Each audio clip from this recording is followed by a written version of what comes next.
Now, despite entrepreneurs playing a vital role in contributing to the increase of the country's GDP, only 1.5% of Sri Lankan population take up the mantle of an entrepreneur. The question is why? Why are entrepreneur numbers so low, and are they being supported enough, especially by banks?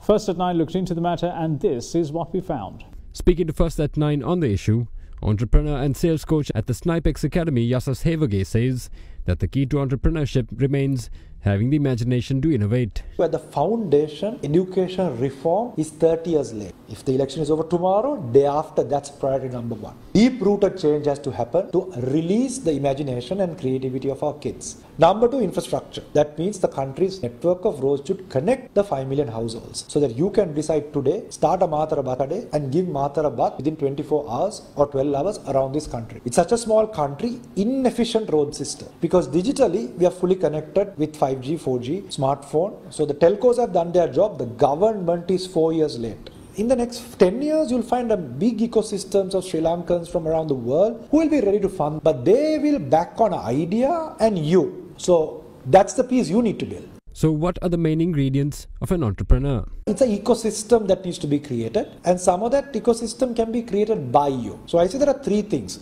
Educate yourself about entrepreneurship, entrepreneurs, look around the market, walk around. Number 2 is get exposure. Hang around with businesses. Go and see how money is made. Understand how a petrol shed makes money. How does a kottukade makes money. So get a bit of exposure. Get out of this book learning only. Get to ground. Then if possible, go and work somewhere in a different industry. Get some experience. The 3 E's, education, experience and exposure. And then the environment, external, internal, is what might just spark it. So it's not something as if you do X, Y and Z and you'll be an entrepreneur. Well, there's no formula like that.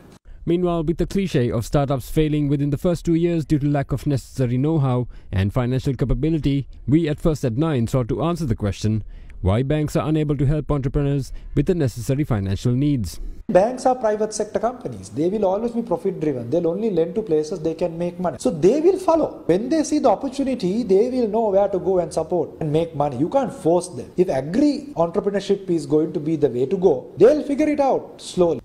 If you take a close look at how important entrepreneurs are to Sri Lanka's economy, the fact that small and medium-sized enterprises make up 75% of Sri Lanka's businesses and contribute to 52% of the country's GDP is all the reason the government needs for placing them high up the ladder of economic importance.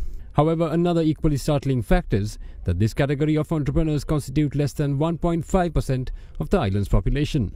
These figures are all the reason the government needs to place a much higher emphasis on the sector if the country is to compete on a global scale and move forward with an export-driven development agenda.